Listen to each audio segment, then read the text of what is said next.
두 명이 타고 가다가 사고를 냈을 경우에 보상을 하긴 하나요?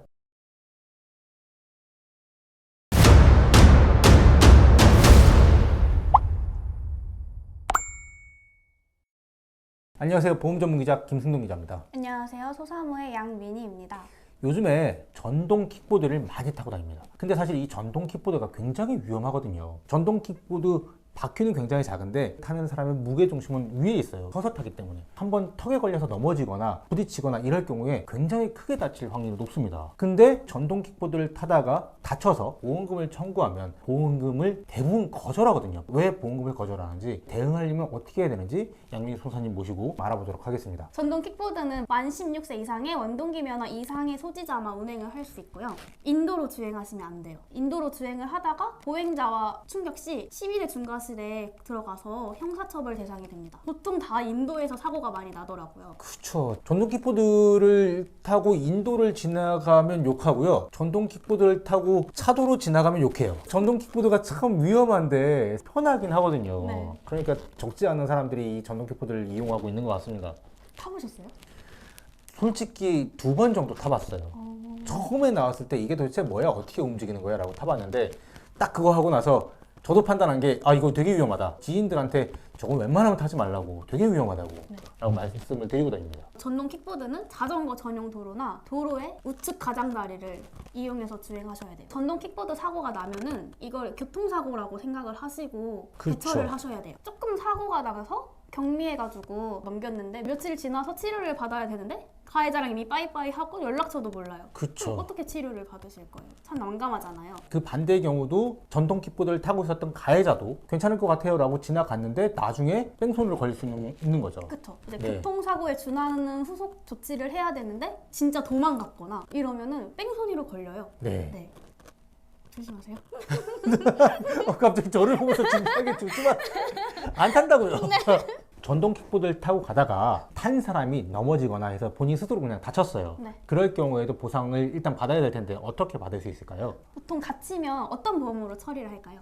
일단 첫 번째로 생각 드는 게 실손보험, 네. 그 다음에 손해보험사의 상해보험, 그 다음에 이걸로 해서 부러지거나 뭐 이렇게 굉장히 크게 다쳤으면 골절, 치료비 뭐 이런 것들을 받을 수 있을 것 같습니다. 실손보험은 이륜차 부담부 특약이 포함되어 있어요. 네. 근데 전동 킥보드는 이륜차로 포함될 가능성이 높습니다. 네. 그래서 전동 킥보드를 지속적으로 이용했는지 그리고 이 사실을 보험회사에 알렸는지에 따라서 고지의무 위반이나 통지의무 위반으로 보험금 지급이 거절될 수 있어요. 그쵸, 예. 전동 킥보드를 탈 것 같은 상황이면 네. 보험사에 가입 전에 알리거나 네. 가입한 후에도 알려야 되죠. 그쵸? 그럴 경우에 보험사는 그러면 이 보험 해지하자. 알았어.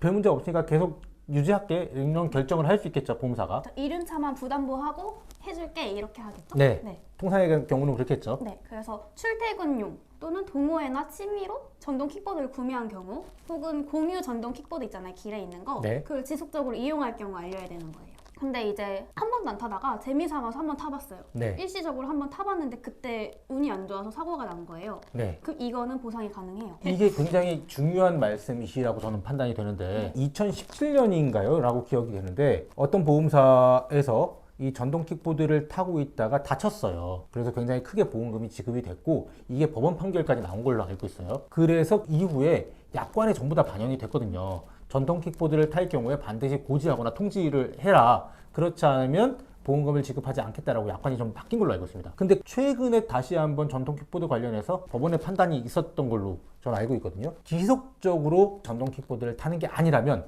보험금을 지급해야 된다라고 판단이 나온 걸로 알고 있어요. 그리고 또 하나 전동 킥보드를 타다가 어떤 사람을 쳤어요. 전동 킥보드를 타고 있는 제가 가해자가 되는 거고 상대방은 피해자가 되는 거겠죠. 그럴 경우에 피해자는 그럼 어떻게 보상을 좀 받을 수 있을까요? 네. 전동 킥보드 타시는 분들이 대부분 보험에 가입되어 있지 않은 상태이기 때문에 네. 남이 다친 거는 개인 사비로 처리를 하셔야 돼요. 통상 그렇겠죠. 네, 근데 이제 대부분 물어보시는 게 그러면 일배책, 일상생활 배상책임보험으로 처리가 안 되냐라고 네. 물어보시는데 약관을 보시면 여기 써 있어요. 항공기, 선박, 차량의 소유, 사용, 관리로 인한 배상책임은 보상하지 않는 손해로 규정하고 있어요. 네. 근데 여기 가로 안에 보시면 차량에 전동 킥보드가 포함되어 있거든요. 네. 그래서 전동 킥보드 사고는 일배책, 면책이다. 그럼 보상받을 수 있는 방법이 없나요? 상대방이 배상해줄 능력도 없고 보험도 없다. 약간 배째라 하시는 분도 있고요. 알아서 그쵸. 치료받아라 이렇게 하시는 분도 있어요. 그러면 뭘 살펴봐야 되냐? 내가 가입한 자동차 보험. 네. 거기에 무보험 자동차 상해 담보라고 있습니다. 네네. 그걸로 보상받으실 수 있는데 내가 자동차 보험이 없다 하면 배우자나 부모님이나 자녀의 자동차 보험에 있는 무보험차 상해 담보로도 받을 수 있어요. 피보험자 범위가 넓어요. 무보험 자동차 상해 담보의 피보험자는 김영 피보험자, 가입한 사람, 네. 기피, 그리고 기피의 배우자, 네. 그리고 김영 피보험자와 김영 피보험자 배우자의 부모와 자녀까지 피보험자 범위에 되어 있어서 보상받을 수 있는 범위가 넓어요. 피해자 쪽 보험으로 보상을 받고 이제 보험회사가 보상을 청구하겠죠? 날카로웠어요. 전동 킥보드 운전자에게 과실만큼 부상을 청구하게 돼요. 뒤에는 보험사가 알아서 하는 거고 네. 피해자가 전동 킥보드로 인해서 다쳤을 경우에 해당 전동 킥보드를 운행했던 사람이 16세부터 이 전동 킥보드를 탈 수 있으니까 정말 고등학생이나 20살이 간 넘는 사람들이 이 전동 킥보드를 탈 경우가 많아요. 네.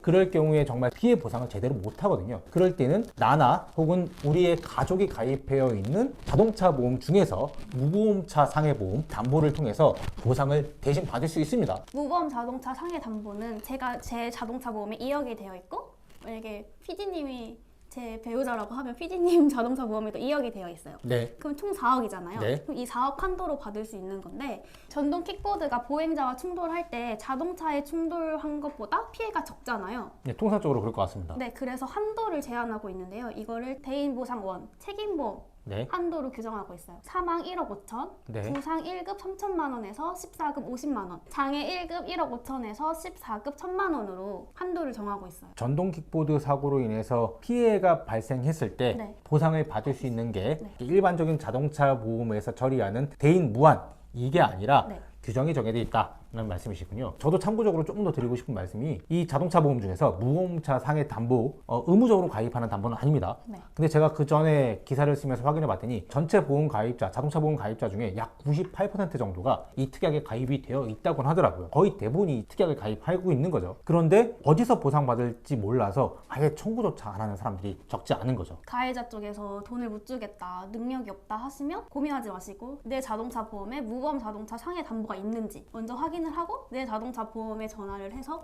이걸로 접수를 하는 게 편하겠죠. 네, 그렇죠. 네. 만약에 무보험차 상해 특약이 가입되어 있지 않을 경우에는 방법이 별로 없는 거죠. 전동 킥보드가 사실 지역별로 색깔이 되게 다르잖아요. 네. 브랜드도 다르고. 근데 그 중에 일부 전동 킥보드 회사 같은 경우는 보험에 가입되어 있다고 하더라고요.